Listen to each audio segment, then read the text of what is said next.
Hey all, and welcome back to another JLN production video. Firstly, this video actually may be the first time that anybody who follows me on YouTube hears my voice, because I don't talk in my videos. I post videos of trains and I just don't talk. So this video is actually a little bit different here. What you're looking at here is my L-shaped switching layout that I'm currently working on up in a spare bedroom. And while I mainly post videos of real trains, I am just wanting to throw this video out there and just see how it does. I may or may not post another video about this layout, but I did just want to throw it out there and see how it goes. If you do want to see more HO scale layout videos, I'll be more than happy to post them. The other thing to note is that I do not really know how often I would be posting these videos because I don't get often to work on this layout that much. It is something that I just do when I have a spare time. Maybe I get 10-15 minutes, at the end of the night, and I just do a little bit here and there.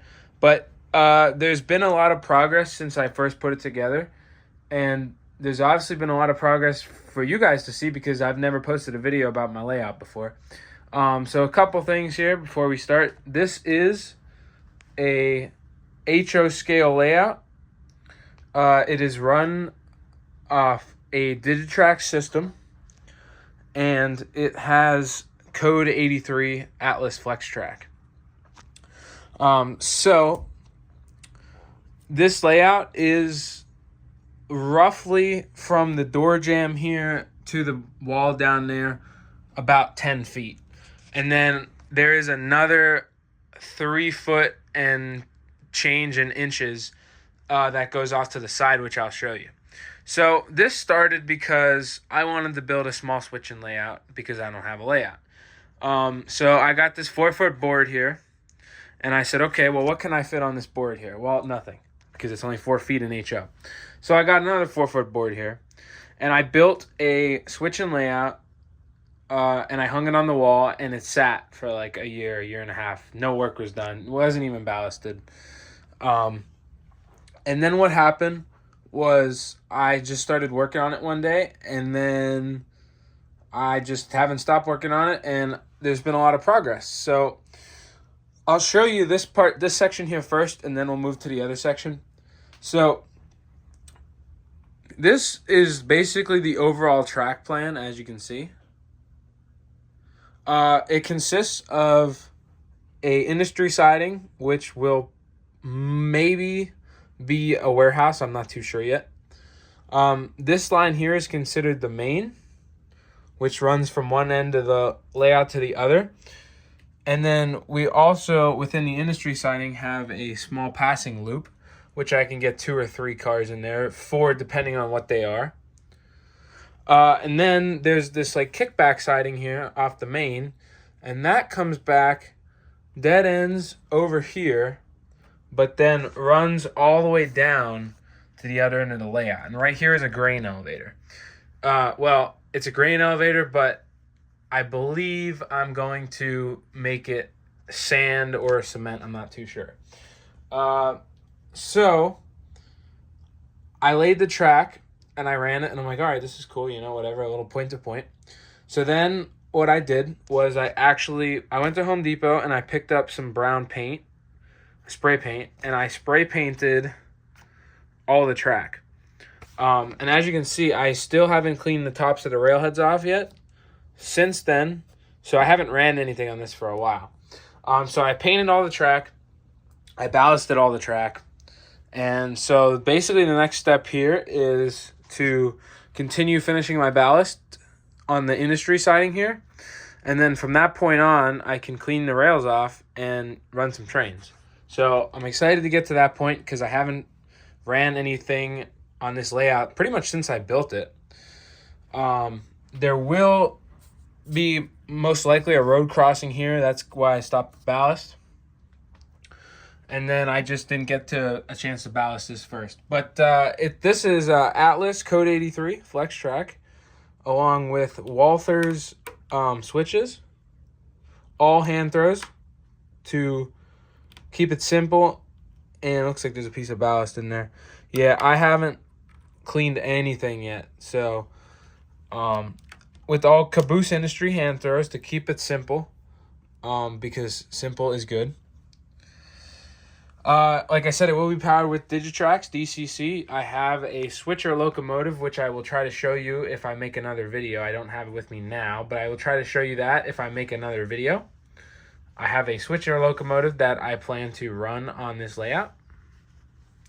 And then what happened over here, as you can see, there's nothing. So what happened here was it stopped at this point, and I'm like, well, it looks weird just like not going all the way to the wall. So what I ended up doing was I built another section and just extended it and said, all right, well, you know, we can make this a little bigger. So it starts here, and this is probably about 1.5 feet. And then it comes out from the corner of the wall. There's a triangle here. As you can see, it comes out from the corner of the wall and then goes behind the computer monitor and basically butts up with almost the edge of the windowsill. So this part here, I believe, is about 3'9", 3'10". So what this will allow me to do is most likely, and I haven't made a track plan or anything yet, but most likely put a switch in here and then have 2 industries in this area due to this triangle, which makes it bigger. I can get away with it. I forgot to mention, this is actually only 1 foot wide. So while I would have liked to gone wider, this is what I was working with, and this is what I did.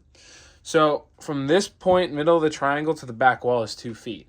So the plan, and like I said, I don't have a track plan. I don't have track or anything yet. I'm still working on the old section here. But the plan is going to be most likely to have 1 or 2 more industries, probably 2. We'll see. 1 or 2 more industries, either 2 small ones or 1 big one. Have an engine house here or here, somewhere over on this corner. And then directly next to the engine house have like an interchange or a team track where I can drop off cars to go out to another railroad. So it basically would have a constant cycle of cars coming in, because I can switch the cars out of the cement mill, bring them here, interchange them, pick up the interchange cars, because the engine house will be right next to the interchange, so I can just bounce on over, and then bring them back and switch them out. And then this all becomes possible due to the runaround here. So I'm not 100% sure on what will come of this layout, but I did just want to post a quick video for everybody just to say that, hi, yes, I do have HO scale model trains. But like I said, I don't get around to it too much. So if you guys do enjoy this quick little, I don't want to say an update, this quick little video about my layout, make sure to like, comment, and subscribe. If you have any questions, comment down below, and I'd be more than happy to answer them. And also comment down below if you want to see more videos of me working on it here. So I guess basically from now on, I'm just going to, ballast the track and keep on working here on the layout when I have time. And if you guys want to see other videos, let me know. So I know this is a bit of a different video, but I appreciate everybody watching. And I guess see you in maybe another layout update. Bye-bye.